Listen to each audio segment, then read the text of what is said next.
This week we're talking about the ongoing Sony and Microsoft battle. We got some updates about the new Pokemon game and more. So let's just go ahead together as a people and check it out.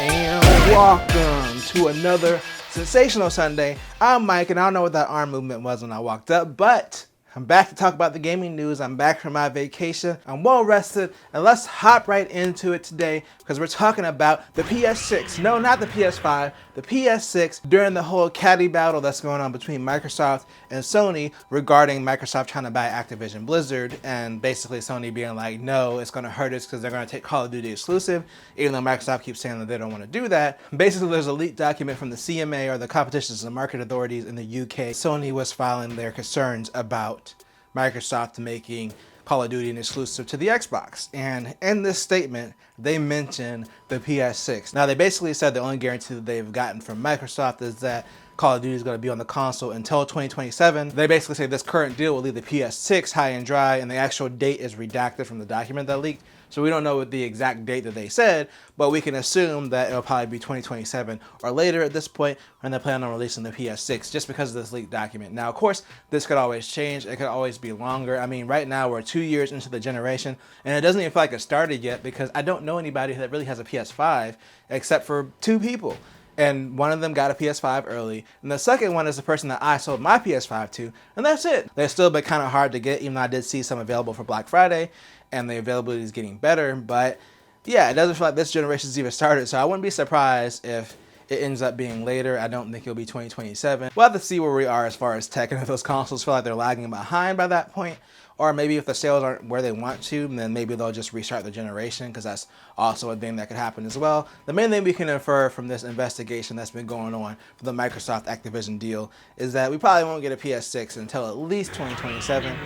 And speaking of the deal, there's a rumor going on that they might run into more turbulence trying to secure this thing. So this was reported by the site Politico. The rumor is 3 people close to the situation are saying the FTC may open an antitrust suit about the Microsoft Activision deal. Now, there's been nothing official, and even the reported rumor says this was a maybe, that even the people close to the situation said maybe, but it would basically be on the grounds of Microsoft getting an unfair advantage by buying Activision Blizzard. So as of right now, we haven't had anything official. This deal has been crazy. Of course, it's one of the biggest gaming acquisitions. You got Sony arguing about Call of Duty and revealing PS6 release dates, and people can't even get the PS5. It's crazy. All this craziness over Activision Blizzard. I don't know what's going to happen in this situation either way, but I'm here for the drama. Speaking of drama, there's been a lot of drama going on with Pokémon Scarlet and Violet, so let's talk about it.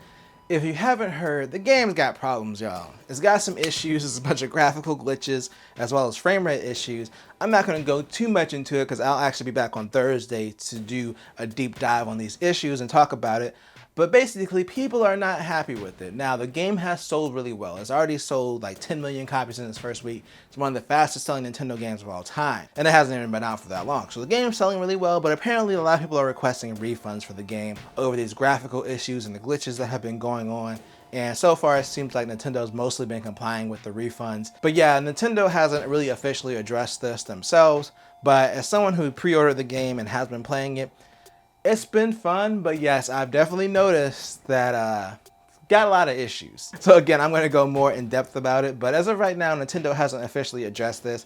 I'm guessing if you want a refund, they'll probably give you a refund for the game. It's really weird to see a Pokemon game in this kind of condition at launch, but this actually brings up a good point, which I want to talk about in our final story. Maybe someone else should try making a Pokemon game, or just a brand new AAA game in general, and that's what Netflix Gaming wants to do. So based on the job listing, it seems like Netflix Games might be hiring to do a bigger title, not just a mobile title. Before, with Netflix, they had just been focusing on mobile, but the rumor is they're working on a AAA PC title. So this is interesting because it seems like Netflix's focus was to make games to go along with their series, but if they're going to be releasing like a AAA PC game, it's going to take years of development. It would be kind of difficult to line it up to coincide with the series. but it doesn't necessarily mean it has to follow the same main story as a series. There could always be side content from other series. Obviously, they've been hiring and bringing in people to focus on their gaming division because I think it's going to be big, but Netflix and games, to me, just don't connect. I mean, I just always going to see it as a video service. I'm not going to really think about it for games, but obviously, they want to be looked at that way, and that's good. But if this game fails or this whole service fails, please stop raising the bill. They're going to raise it anyway. We already know it's going to happen, but I'm over it. All right, if you want to put all this money into Netflix gaming, don't make the customers pay for it because we ain't using it.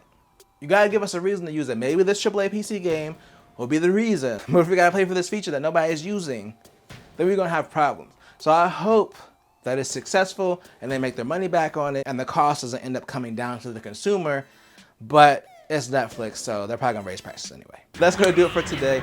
Let me know what you think in the comments about this whole Microsoft versus Sony thing in general and this Activision deal. Have you tried either the new Pokemon games? Are you excited at all about Netflix gaming? Again, let me know in the comments. I'll be back on Thursday to talk about Pokemon. But until then, if you enjoyed this video, make sure to tell a friend, tell a coworker, like, share, and subscribe, and hit the bell notification to be notified when I drop a video.